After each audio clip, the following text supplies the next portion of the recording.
Hello guys, నమస్తే. Welcome to Sitarama Telugu వ్లాగ్స్. ఎలా ఉన్నారండి అందరూ? నేను బాగున్నాను. మీరందరూ చాలా చాలా బాగుండాలని కోరుకుంటున్నాను. ఒక మంచి వీడియోతో మీ ముందుకు రావాలని చూస్తున్నాను. కానీ మన ఛానల్లో షాపింగ్ వీడియోస్ మాత్రమే కొంచెం ఇంట్రెస్ట్గా చూస్తున్నారు. ప్రతిసారి షాపింగ్ వీడియోసే షేర్ చేయాలంటే నాకు కష్టమే. అన్నిసార్లు షాపింగ్ అంటే అవ్వదు. అలాగే మీరు కూడా ఎక్కువసార్లు షాపింగ్ వీడియోస్ చూడడానికి ఇంట్రెస్ట్ చూపించినా కొంతగా అంత ఒకటే కాన్సెప్ట్ అయితే మీకు బోర్ అనిపిస్తుంది.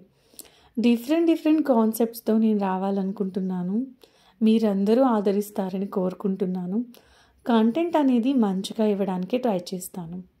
మా పిల్లల స్కూల్లో యాన్యువల్ డే ఫంక్షన్ అనేది జరిగిందండి. యాన్యువల్ డే ఫంక్షన్లో వాళ్ళు ఎలా అయితే పార్టిసిపేట్ చేశారో అనేది వీడియో తీసుకున్నాను సరదాగా. మా పిల్లలు మాత్రమే కాదు, స్కూల్లో అందరి పిల్లలు అద్భుతంగా చేశారు. నవరసాలు అనే కాన్సెప్ట్తో ఈ యాన్యువల్ డేని సక్సెస్ చేశారు స్కూల్ వాళ్ళు. అద్భుతంగా అనిపించిందండి. ఇది తారామతి బారాదరి అనే రిసార్ట్స్లో స్కూల్ వాళ్ళు చాలా గ్రాండ్గా చేశారు యాన్యువల్ డే ఫంక్షన్ని. అయితే ఈ ఫంక్షన్ని నేను మీతో సరదాగా షేర్ చేస్తున్నాను. నచ్చకపోతే స్కిప్ చేసేయండి.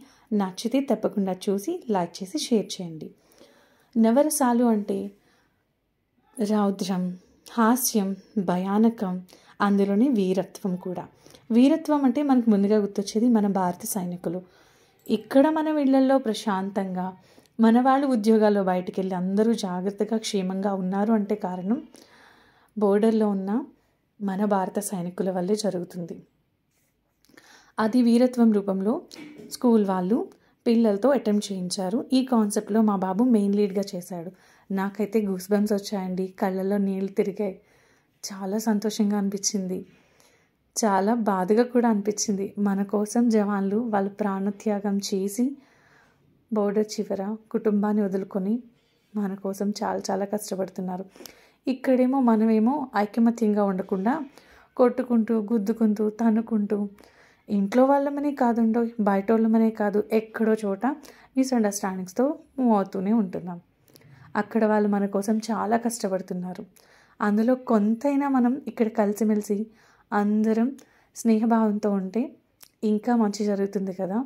ఇప్పటికీ మన దేశం చాలా మంచిగా డెవలప్ అయింది. పిల్లలు చేసిన వీడియోస్ని చూసి మీరందరూ ఆశీర్వదిస్తూ అలాగే మన ఛానల్ని లైక్, షేర్ అండ్ సబ్స్క్రైబ్ చేసుకుంటారని కోరుకుంటూ అందరికీ thank you so much for watching అండి. ధన్యవాదాలు.